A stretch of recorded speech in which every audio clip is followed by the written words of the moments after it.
Hey guys, here we are for Chapter 17, Section 4. Today we're going to be evaluating risks from chemical hazards. Methods to do that, trying to estimate or evaluate what is your risk if you get exposed to this chemical versus that chemical. Well, these are the tools we have at hand right now. Live laboratory animals. We expose the animals to the chemical and we watch and observe what happens. We can do case reports of poisonings. When we get examples of people were exposed to a poison, we can examine what occurred, how much they had, etc., if it occurs. We can also do epidemiological studies. Now, an epidemiological study is where a group is exposed to it for whatever reason. They happen to be living in the area where it was, or they lived in a house that had asbestos in it, whatever. For some odd reason, these people were exposed to the chemical or the drug, and these people were not. So after years, we think there might be a problem. So we look at the people that were exposed to it and compare them to a similar group as we can that were not exposed to it, and we get an idea, okay, the cancer rates in this group were 30% higher than the cancer rates in this group. Leads us to believe that that chemical could have caused cancer or heart failure or whatever the issue might be. People here had 20 times more likelihood to have skin rashes than the people over here. This is an epidemiological study, one of the tools that we have to try and determine what exposure to chemicals might do. Now, many health scientists actually call for much greater emphasis on pollution prevention, simply because we want to reduce our exposure to potentially harmful chemicals. Once again, pollution, anything that degrades the air quality or possibly water quality, depending on which one we're talking about, to the point that it becomes hazardous for the thing that needs that substance to survive. The more we can remove pollution, the better off we're going to be. And a lot of health scientists simply say we need to do everything we can to pull it down. Now let's talk about toxicology. There are many factors that determine the toxicity of chemicals, how dangerous it is, right? So the toxicology, or the study of its harmful effects. Somebody is a chemist, they're studying this particular chemical, and we need to understand its toxicity, right? How dangerous is it? Some chemicals are completely harmless and others can be very deadly, and we kind of not want to know where. There are several factors we have to look at when we're determining something's toxicity. Number one is dose. How much of it is a lethal dose, right? So how much of it you have to have before it starts to make you sick. A subject's age can play a big factor. As a general rule, chemicals tend to affect the very young and the very old more. Your genetic makeup, right? Just what makes you you. Some people are allergic to peanuts and other people are not. So genetic makeup of somebody sometimes has a factor, just as age can have a factor, the sheer genetics can actually play a factor. We also have something that's referred to as multiple chemical sensitivity. Sometimes people just have this greater sensitivity, and when it gets to multiple ones, it makes the problem worse. But anyway, MCS, or multiple chemical sensitivity.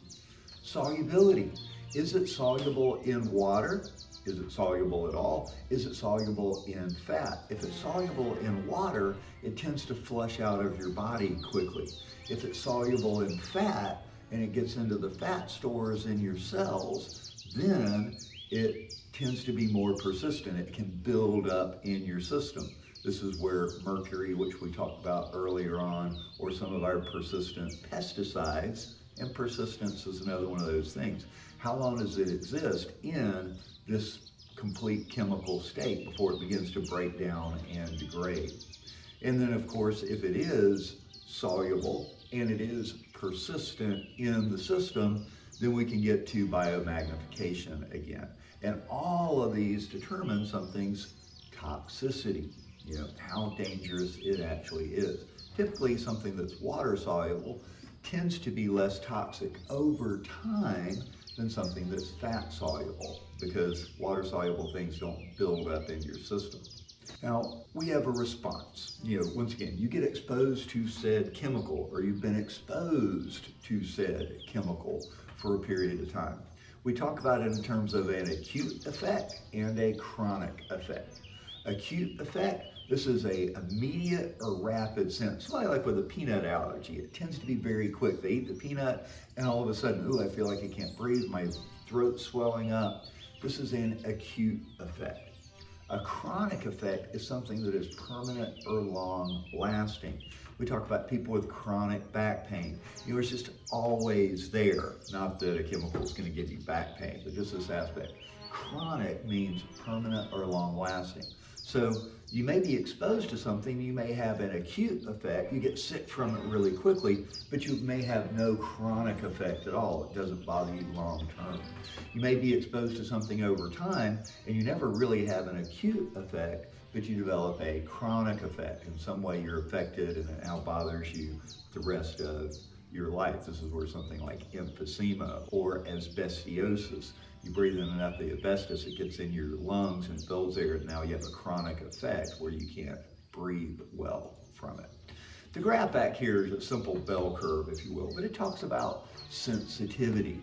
There's always some people that are, most people fall in this moderately sensitive to something, whether it's asbestos, whether it's mercury, whatever, most people fall in this bell curve. But there's always going to be some people it just doesn't really affect them at all. There's one chemical that's very dangerous, but a few people it's very insensitive to it. And then you'll have a few people on the other end that are very sensitive, incredibly sensitive. Most of our study and research is focused on, where most of the population is. This is usually like 90% of the population falls in this moderately sensitive curve, and you have very small fractions out on the end. Of course, it depends on what the chemical is and lots of various things. Let's take a look at a case study. Protecting children from toxic chemicals. Now, there was a study done, I can't remember the year, but anyway, it was an analysis of umbilical cord blood. So the baby is born, they take the umbilical cord and they drain some of the blood out and tested it for chemicals. They found in the study, once again, it was a singular umbilical cord. It was, a lot during a period of time at a hospital. They found 180 chemicals that were known cancer-causing agents in humans or possibly animals. In other words, it was all human blood from the umbilical cord, but in some cases, these chemicals have been shown to cause cancer in animals. Known carcinogens, 180 of said chemicals. Now, once again, they were just testing, were they there? We weren't looking at doses, if you will, but just in general, that infant was exposed to 180 of these chemicals. It just raises an alarm because infants and children tend to be more susceptible to chemicals in their environment. Once again, an infant or a small child, they tend to eat, drink, and breathe much more air and water per unit of body weight than adults. They're breathing in at the same rate, but they're much smaller. So their concentration of impurities they're breathing in through the air is much higher. Lungs very small, but breathing in a lot. Anyway, you get this idea. They also get exposed to toxins in dust and soil much more often than adults. They're crawling around, and infants have a nasty habit of shoving everything in their mouth. I remember watching my kids out on the playground and seeing other kids just grab sand and shove it. Go back and I still do that. It's just very common. They're exposed to things down on the ground, touching things, putting much more than you and I do really now as adults. We're not usually grabbing something and shoving it in our mouth immediately, or we're not crawling around on the ground and then licking everything. Whatever, you get the idea. And they also tend to have less well-developed immune systems. They're just, once again, they're still growing and developing, right? Their immune system is also still growing and developing. It's getting exposed. Now, touching the dirt and some of this is helping their immune system develop their long-term defenses. I'm not saying don't ever let your kids play around in the dirt, But once again, this is why they can be more susceptible. Their immune system isn't fully developed yet, and they're just getting exposed to more than humans, than larger humans, right? Than adults usually are. Let's talk about some methods for estimating toxicity. Okay, we have to make estimates, right? We can't, here, let's just line up 20 people and we're gonna give them different doses and see who dies. Not ethical. A lot of ways for these chemicals, we have to come up with some sort of ethical treatment and some kind of idea of, is this thing safe or not? Now, usually these studies involve mice or rats. They're mammals, so their similars are very similar to human beings. They're small and they reproduce fairly rapidly. A lifespan of a mouse or rat is about 3 years or so, but they reproduce rapidly. So once again, from a cost standpoint, we can produce more of them cheaply and we can observe kind of a life cycle in a shorter period of time. It's not perfect, but this is what most of our studies wind up being done on. And then we talk about a dose response curve, or often really referred to really as this median lethal dose, LD50, lethal dose 50, what is going to kill 50% of the population? If you're exposed to this much, half the population would die. Exposed to this, 70, more. But this LD50 is kind of what we normally talk about, and it's a dose response curve. And on this dose response curve, we get a non-threshold dose response model and a threshold dose response model. There's also unconventional, if you will. If you look at the graphs back here, very, very simple graphs, but this is the idea of the non-threshold. This means you get exposed to the chemical and its effects begin to work on you immediately. We could take something like a drug. If you were to take something like heroin, a small amount of it and you get a bit of an effect. More of it, you get a stronger effect. Enough of it and you can overdose and die, right? But this is what we mean by this non-threshold. As soon as you get any of it, there's some effect on your body. Now I'm talking about a drug, heroin, it could be anything. Once again, it could be mercury, right? You're exposed to mercury. Now we have non-threshold, it's just steady straight line. We have threshold.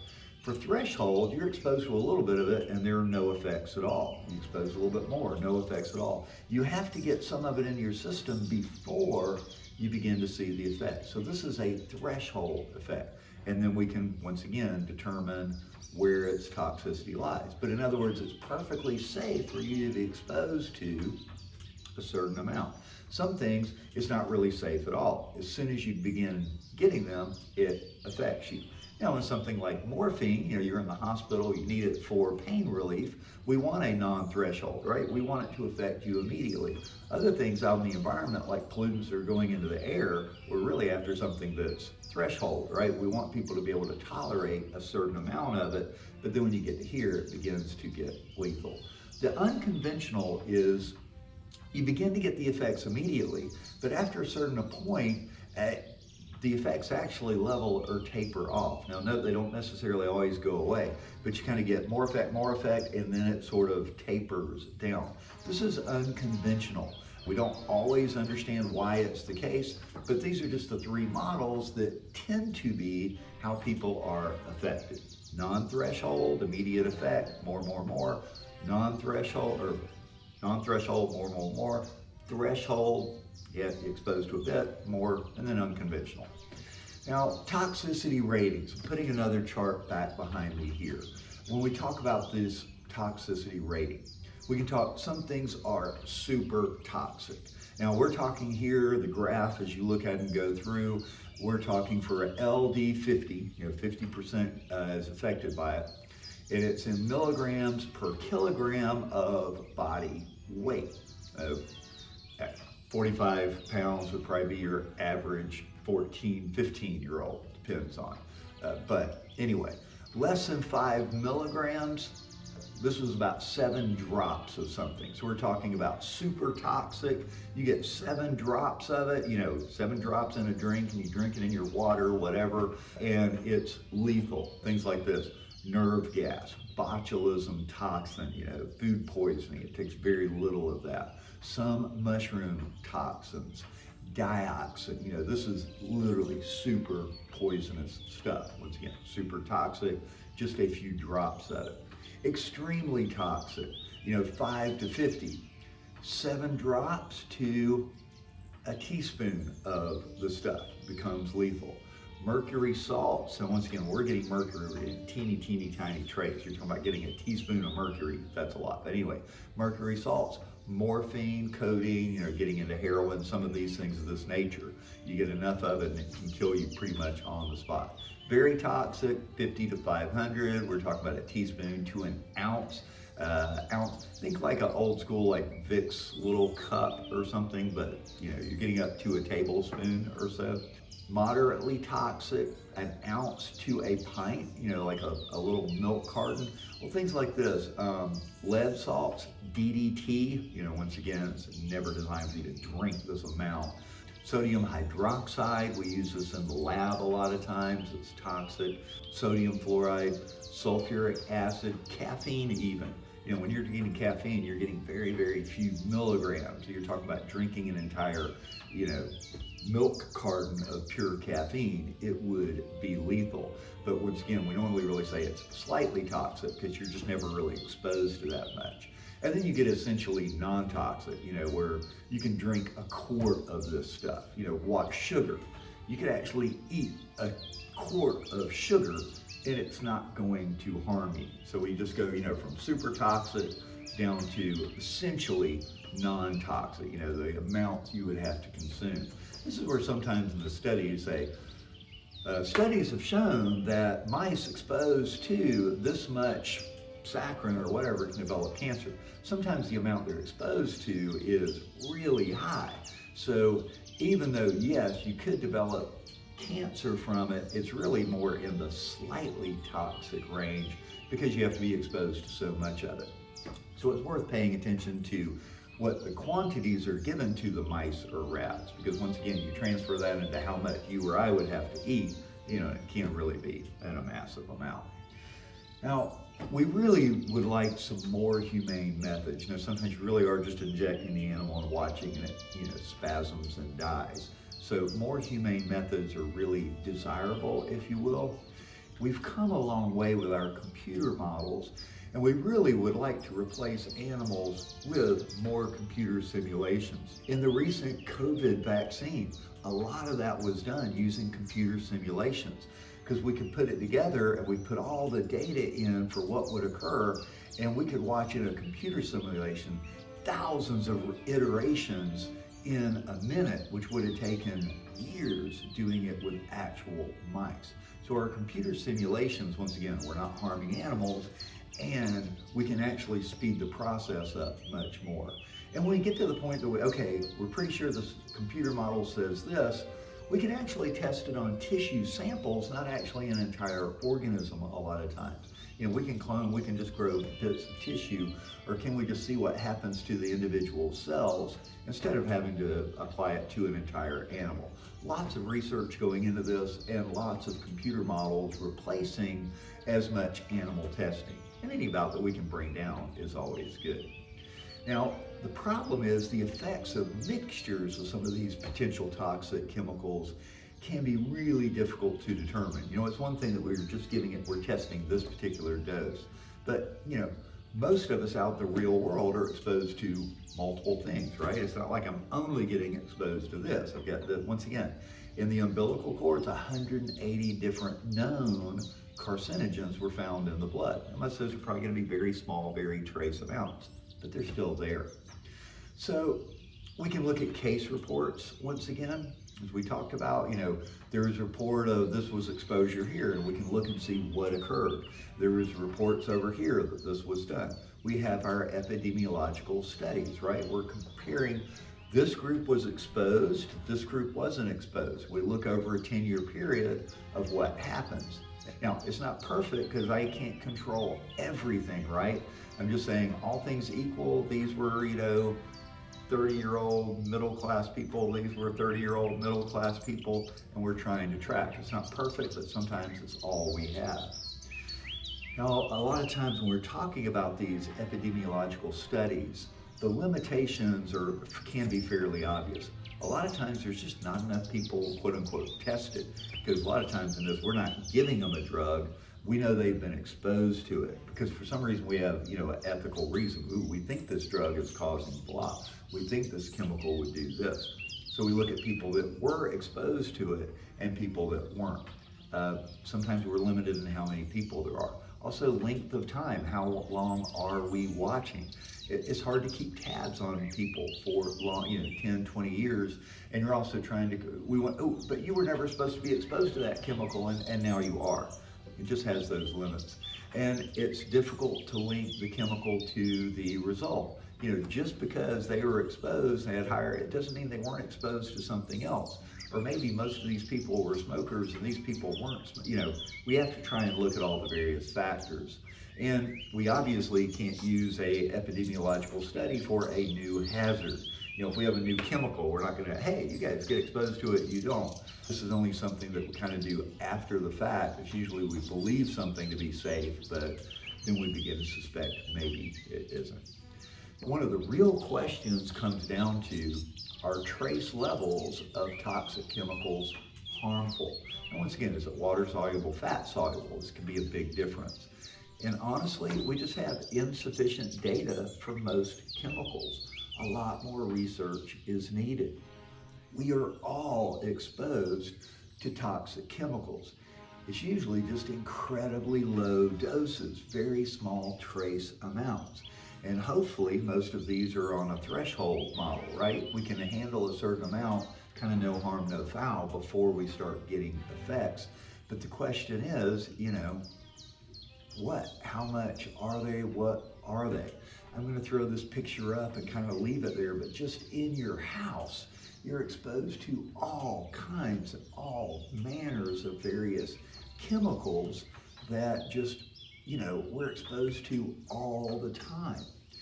And we have some very severe limitations on estimating the toxicity levels and the risk to people. Once again, we can inject them into mice, but once again, if we're putting really small amounts, we don't really notice any effect over the lifespan of a mouse, a few years. Humans live longer and we can wind up getting greater exposure. Once again, all of these difficulties. Only about 10% of the 85,000 registered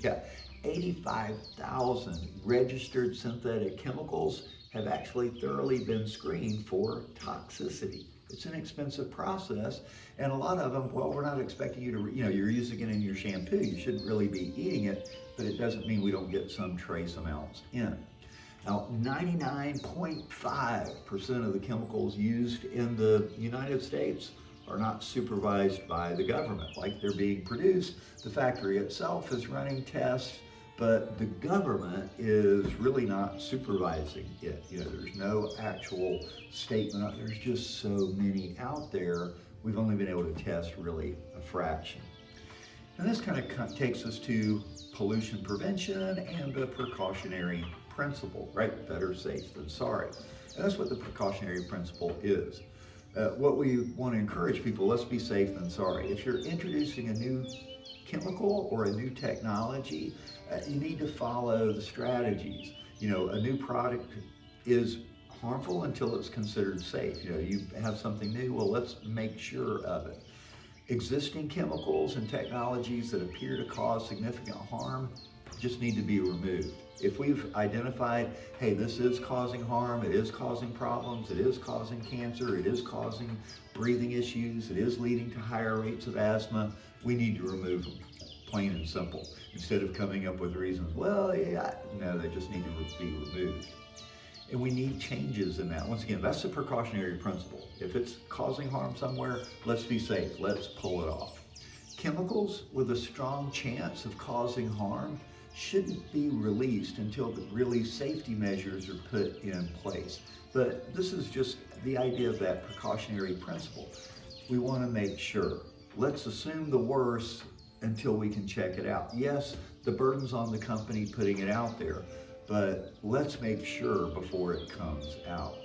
Now, a case study, pollution prevention pays off. the 3M company. Starting in 1975, the 3M company really began a program to limit their pollution. It is estimated that they have prevented more than 2 million tons of pollutants reaching the environment just from this one company's efforts. And once again, this is over a 40-year period of time.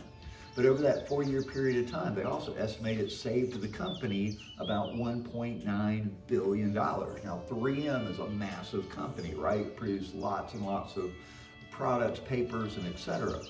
But they had an employee program, and it rewarded employees for projects that eliminated or reduced a particular pollutant.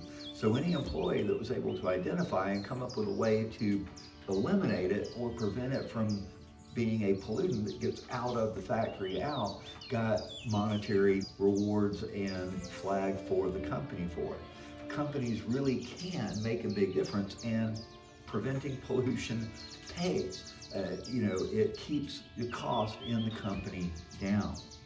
The map back here is showing amounts of mercury, wet mercury that makes it into the waterways in the U.S. Now, once again, burning coal leads to a lot of this, and sort of in the eastern seaboard, we have a lot more coal burning plants than in other areas, but you can see where these trace amounts of mercury are, and the red is getting higher, the green is getting safer. And even with us here around Florida, a lot of our areas of mercury are unfortunately fairly high. Once again, not at a truly acute lethal effect, but persistent in the environment for sure. In implementing pollution prevention, well, in 2009, the EPA had only tested 200 or more of these 85,000 registered chemicals. Yeah, it's just a huge task. 2011, rules were issued regulating mercury emission. In 2018, they reviewed the mercury standards, but still the coal lobbying companies have really kept a lot of these being pulled off. There's